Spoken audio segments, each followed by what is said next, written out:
Hey everybody, Who's Your Jedi here with another review for you. This time I'm talking the movie Justice League. And we're going to do this the same way I do my usual movie reviews. I'm going to kind of give you some general thoughts at first and then kind of move on to some specifics that are going to be more in the spoiler territory. But we're going to start things off spoiler free. And long and the short, I liked this movie quite a bit. It's not the best superhero movie I've ever seen, but it hits all the right notes for the most part. And it's quite enjoyable. I mean, it does have some pacing problems, and there are a few things with the story that I'm not 100% happy with. But if you've been watching my channel for a while, you know how I was not a happy camper when I walked out of Batman versus Superman.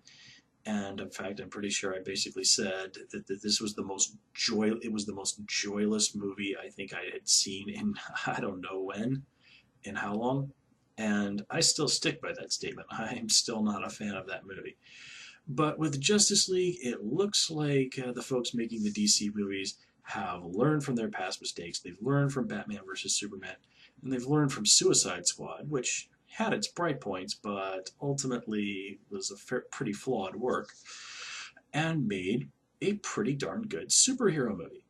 There's funny stuff, there's emotional stuff, all the main heroes get their nice moments to shine, and they definitely draw very nicely from the comics. There's lots of little nods and shout outs and things that are just, if you're a fan of the comics, are going to get you smiling and feeling excited about things. I will say that it does give me a lot of hope for the future of the DC film universe. Wonder Woman did a really nice job of getting me, more optimistic, and Justice League has continued that. Wonder Woman I loved. I thought it was a great movie. Gal Gadot is fantastic as Wonder Woman in that movie, and she continues to be fantastic as Wonder Woman here. And we, of course, get to see more of Ben Affleck as Batman, Jason Momoa as Aquaman, the other actors whose name Ezra Miller, yeah, and then I don't remember the guy who played Cyborg. Sorry, the guy who played Cyborg. But yeah, it's really good stuff, and it comes together nicely. And it's really hard, I think, to walk out of this movie and not be excited for the future movies with these characters. So that's just kind of my general feeling on that. So kind of let's get into the specifics, kind of get into some of the spoilery territory. So I'm going to give you a 5 count if you want to step away. So 5, 4, 3, 2, 1. Okay.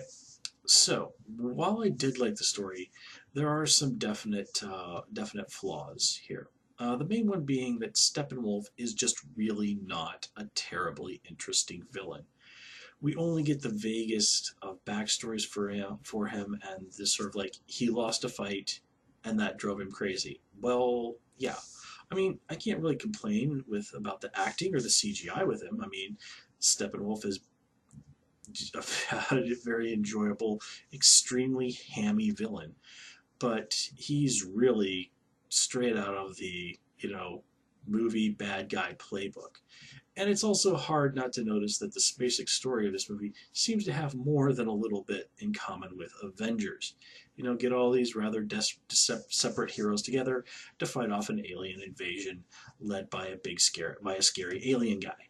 I mean, ultimately, Steppenwolf feels like watered down Thanos, and though in Avengers, of course, the invasion was led by Loki, but still, you kind of get where I'm going with that. But I do like that they did take the time to kind of give you a good feel for each of the characters and touch upon sort of the wider world that each of these characters comes from. With Wonder Woman, we get to see some more of the Amazons, Bruce Wayne. We get to see that nice little scene with J.K. Simmons as Commissioner Gordon, the Bat Signal, and him fighting baddies in Gotham City. Nicely done there.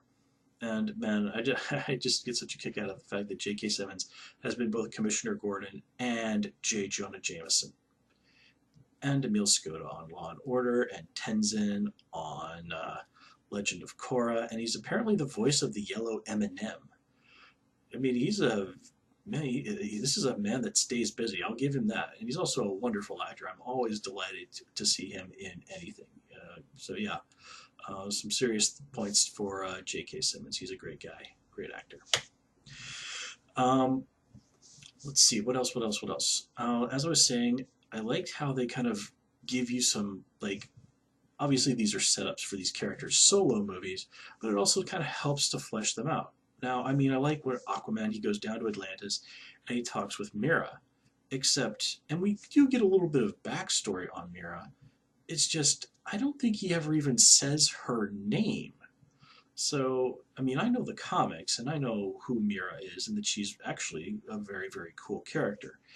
In fact, I think it was recently announced that she's even going to be getting her own solo series from DC pretty soon. That's a pretty big step up from a character who spent decades just basically being Aquaman's wife. But you know, points to the DC Comics folks who've really taken her and really made her a standout character in recent years. Oh, and before I forget, one thing I enjoyed while I was watching the credits is that I noticed there's the names of like two fairly well-known voice actors in the credits.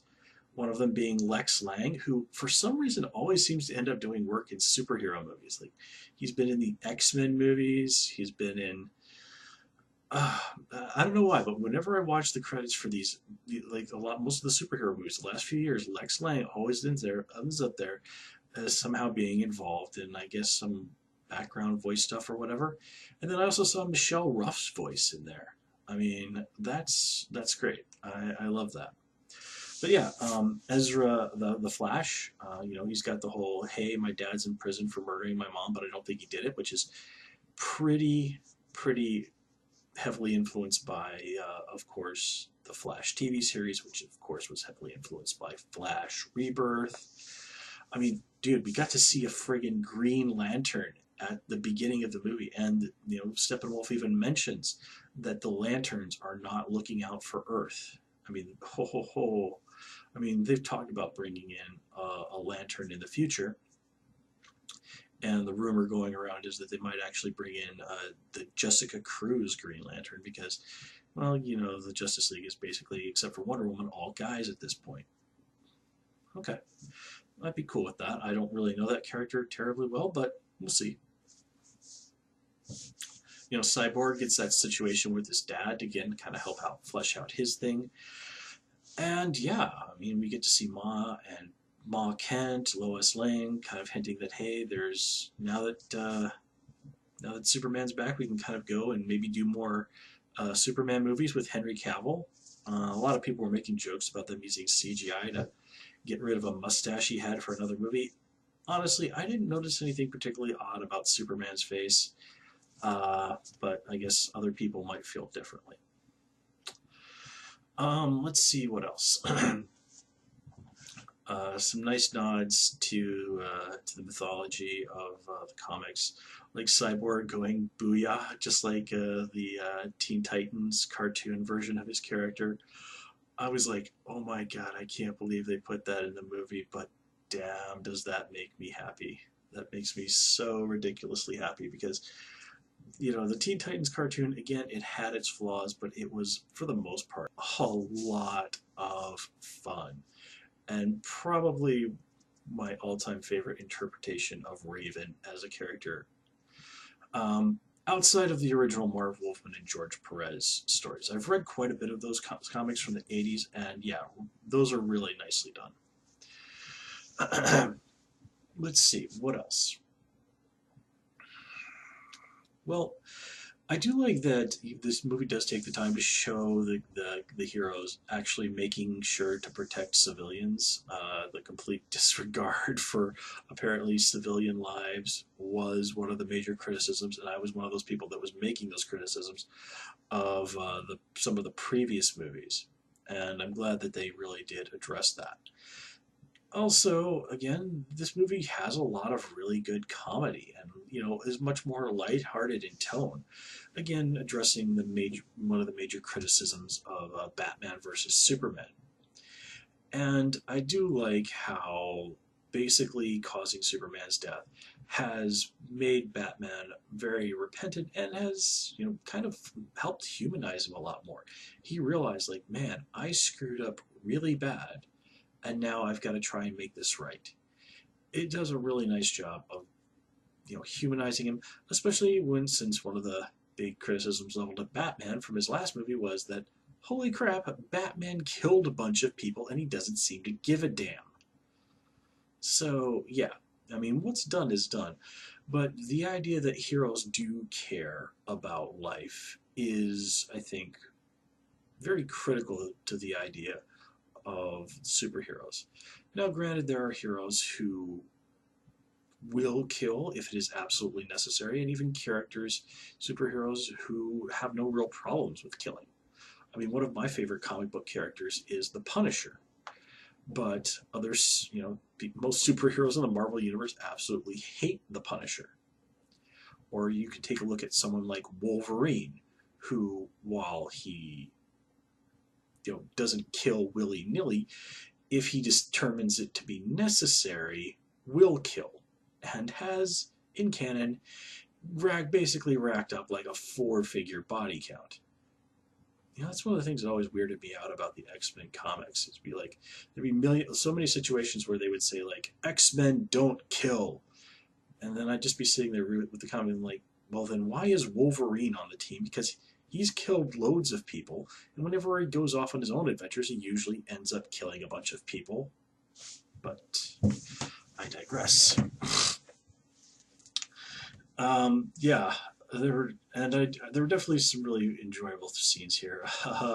Just sort of the look on Batman's face when Superman throws that "Do you bleed?" line back in his face, and later on when Batman gets up from getting, in my book, a well-deserved ass kicking from Superman, he goes like, "Oh yeah, something's definitely bleeding down there."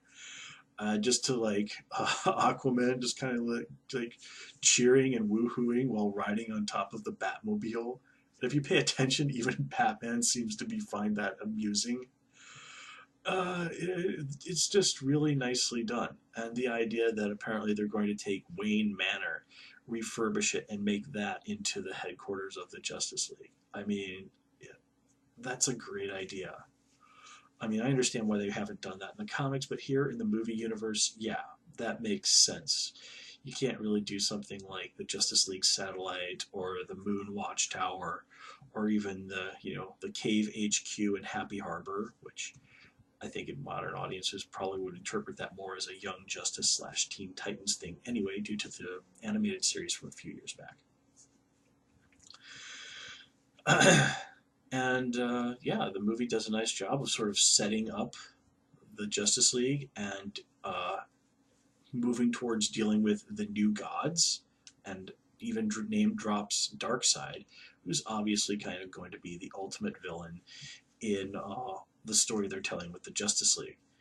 And I loved how you got to see these like weird monks from Apocalypse who, in their robes and their messed up faces, look basically exactly what Darkseid's chief advisor Desaad looks like. So yeah, I have a feeling that when you eventually get around to having the Justice League travel to Apocalypse to battle Darkseid, it's gonna be cool as hell. So yeah, guys, the movie does have some flaws. I mean, it doesn't really seem to address the bad future from the previous movies, and other. I mean, there's some other things here, but all in all, it really feels like this, along with Wonder Woman, are the sort of DC movies that we've been wanting for a long time. It's taken a really depressing amount of time for the people making the DC Cinematic Universe movies to get it, but it seems like these movies have found their feet. I mean, there's a stinger at the end teasing the Legion of Doom, which I guess is probably going to be our main antagonist for the next movie, and then maybe culminate it with them battling Darkseid, which I'm okay with. But yeah, I'm a pretty happy camper here. So I'm going to call it, guys. As always, please comment, rate, and subscribe. And of course, you can follow me on Twitter at Hoosier Jedi. Please also join me on Tumblr at Jedi Reviewer. Until next time, take care and have a good one.